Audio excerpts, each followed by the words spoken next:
Today's big news is that the massive franchise of Borderlands has a lot of interest, which translated to huge sales, becoming 2K Games' fastest ever selling game. Which all I can say is anyone actually shocked by any of this? Most Borderlands 3 sales are likely coming from console and of course most casual gamers, who could care less about the whole Steam versus Epic Game Store war, and I'd imagine most don't even know about the boycott Borderlands 3 movement. Many supporters of the Epic Game Store pointing out how this highlights how little impact the vocal minority against the store have had, and again, I just don't know of anyone who didn't think that this game would sell like hotcakes, especially the next installment of one of the best games last generation, Borderlands 2, which this franchise has only grown in interest since Borderlands 2's 2012 release. To this day, the Epic Game Store's biggest release is Gearbox Software and 2K Games' Borderlands 3. This is a game that's been speculated and theorized about for years. One of the most talked about and hyped up releases this generation, which is why when it was announced Epic Games had obtained an exclusivity deal for this game, it was a big move that bothered many people. Obviously by now I'm sure you've seen the thousands of people posting their displeasure on Twitter and YouTube or wherever and saying they would boycott the game until it comes to Steam next year. That anger and fan backlash has been consistent for the last 5 to 6 months, as is with almost every Epic Games exclusive. Many just are upset about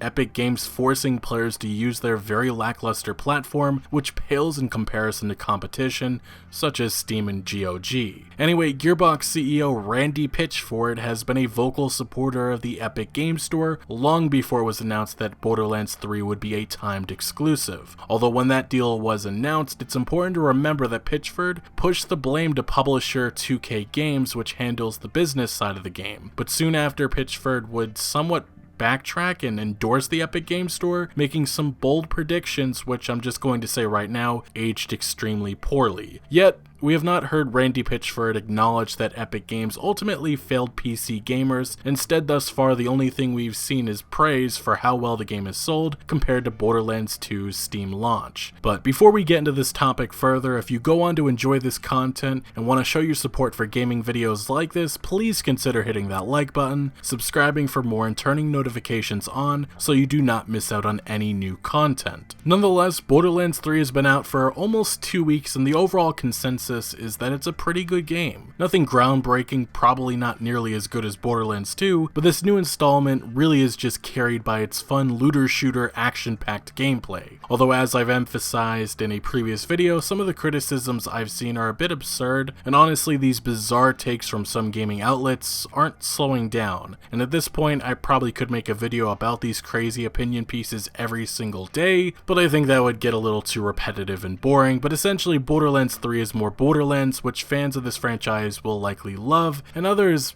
maybe not. Now, what I find so interesting about Borderlands 3's release is how much of a mess this game is on PC, and I'm not just talking about technical issues, which as far as I understand, still plague this game for many. But actually, let's first quickly talk about the bugs. This will perfectly pave into my overall point I want to make with this video, but as it stands, this entire AAA gaming industry has a problem, and that is the normalization of releasing buggy, broken products, which has been notable with recent games like Borderlands 3, Anthem, and Fallout 76. All this does is tell consumers not to spend that $60 day one, and I understand games will have issues, but the amount of issues that came with Borderlands 3, at least on PC, is simply unacceptable. To name a few of the massive issues that have been reported, cloud saves on PC can become corrupted and delete your character. This has since been fixed, but holy crap, that angered many for good reason, as they lost hours of progress. Those using ultra-wide monitors may notice parts of their screen cut off during cutscenes. Joining another player's game who is further than they are, all quests up until that point will complete and all audio will play at once. And if DirectX 12 is enabled on PC, you may not be able to get past the claptrap loading screen before the game even begins. On top of just that, it's also been reported of frame rate drops, in-game menus lagging, saved weapons being deleted, overheating, and poor overall performance on consoles, and just a lot more. Of course, many of these issues will soon be resolved, but to say Gearbox fumbled the release of Borderlands 3 is an understatement. Now, you may wonder how players have been able to voice their frustration, and that's come through social media posts, but also it's been voiced on Metacritic's review page of Borderlands 3, which features hundreds of players, maybe thousands, outlining their experience with bugs, many actually not even mentioning the Epic Games Store exclusivity deal, but just simply being disappointed by the technical issues that they have faced, which for some has ruined the experience. With Steam, players were able to, or are able to, voice their opinion on a game they played through user reviews, but I'm sure you guys and gals know where I'm going with this. The Epic Games Store, it doesn't have that feature, meaning that casual players may not understand or know how messy this game currently is. Although the thing is with user reviews on the Epic Games Store, this is a feature that was promised as far back as mid-March 2019, and should have been here by now. It was originally set at a mid-term goal that would take 4 to 6 months. Other features that should have been here by now includes wish lists, price adjusting bundles, and mod support. There were some long-term features that I personally think should have been here by now, which includes a goddamn shopping cart and achievements, but that was to Epic's credit listed as long-term features. However, specifically with mod support for games, which again should be nearly ready or already released, Epic only just began work on the big feature at the end of August, and support will not arrive until sometime in 2020. Now, I know some of you may be thinking, what's the big deal? And I mean, this Epic Games Store roadmap has been a failure thus far, which is why they removed expected dates for each new feature. This wouldn't be an issue if the Epic Games Store wasn't already so lackluster from a consumer standpoint compared to Steam, but here we are. And guess who suffers from this? Players. And if you head back to when Borderlands 3 was announced as an Epic Games Store timed exclusive, there were many using this roadmap as evidence that Epic would not disappoint the Borderlands community. But again, here we are. One of the main individuals that praised and endorsed the Epic Games Store when Borderlands 3 was announced as a timed exclusive and spoke about all of these fabulous features which would definitely come on time was Randy Pitchford. The Gearbox CEO has had a rough 2019 riddled in controversy, with horrible and bizarre accusations being made against him. He clearly is not a fan of my content, blocking me on Twitter following my videos on the whole Submato situation, which Randy isn't really a fan of YouTubers in general, is he? Anyway, back in April 2019, Randy boldly stated in a very long Twitter thread, Epic has published a near-term roadmap. This roadmap includes a look into things they are committing to. If I were a betting man, I would expect that there are more things that happen than what they are committing to. We also must acknowledge that Borderlands 3 does not exist today, but rather it will exist in September. The store will be different when the game launches. Will it, Randy? It will become a boon to their store if they bring sufficient features to make the customer experience great for us. Epic will suffer again if by the time Borderlands 3 launches,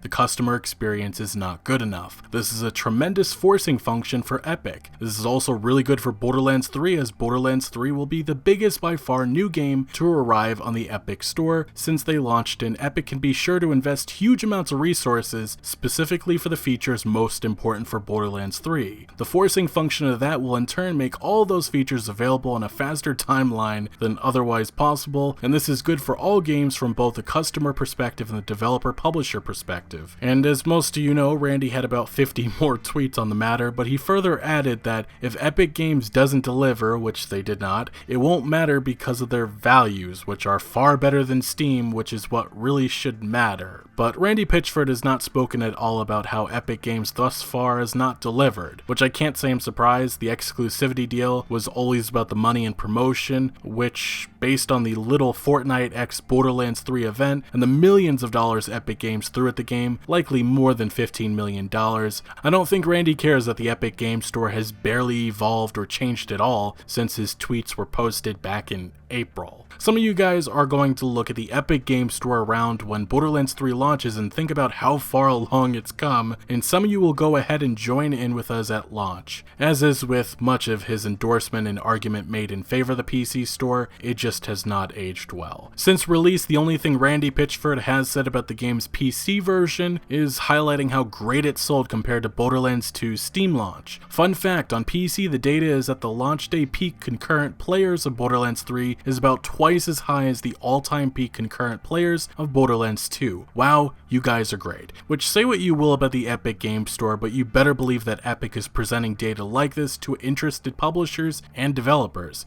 convincing them to take the money and go exclusive and ignore the outrage and backlash that may come. In conclusion, the Epic Game Store exclusivity for Borderlands 3 has been everything but smooth. And there's much more that I have not even mentioned, from the reverse decision on preload, which is a must these days, in my opinion, and the claims that the de novo DRM includes a keylogger, although it should be emphasized, these are just claims. I will add that Gearbox and 2K Games clearly saw those thousands of pirate comments made on Borderlands 3 posts, and made sure to at least attempt to stop it from happening with some good old DRM. But right now it seems the cycle is just about to begin again, this time with Warner Brothers' upcoming long-rumored Batman Court of Owls game, being developed by WB Montreal, which actually was teased by them earlier today. Following the recent Batman x Fortnite event and the recent free Batman games on the Epic Game Store, I think it's pretty obvious what this is leading into. This new Batman game will be an Epic Game Store exclusive, and I'm sure many will not be happy about that news when it is made, likely coming tomorrow during the PlayStation State of Play. So yes, the fun is about to begin once again. Anyway, what do you make of the Epic Game Store's biggest release thus far and Randy Pitchford's praise? That has not aged that well. Let me know your thoughts down in the comment section below, but thank you for watching. Make sure to leave a like if you did enjoy this video or found any informative value, and make sure to follow my other social media accounts for updates on new videos. Links are always down in the description below. I'm most active on Twitter, giving opinions on news that I do not always get into video form, so make sure to follow me over there. Also check out my Discord for all sorts of discussion on games, and again, thank you for joining, consider subscribing for more videos like this,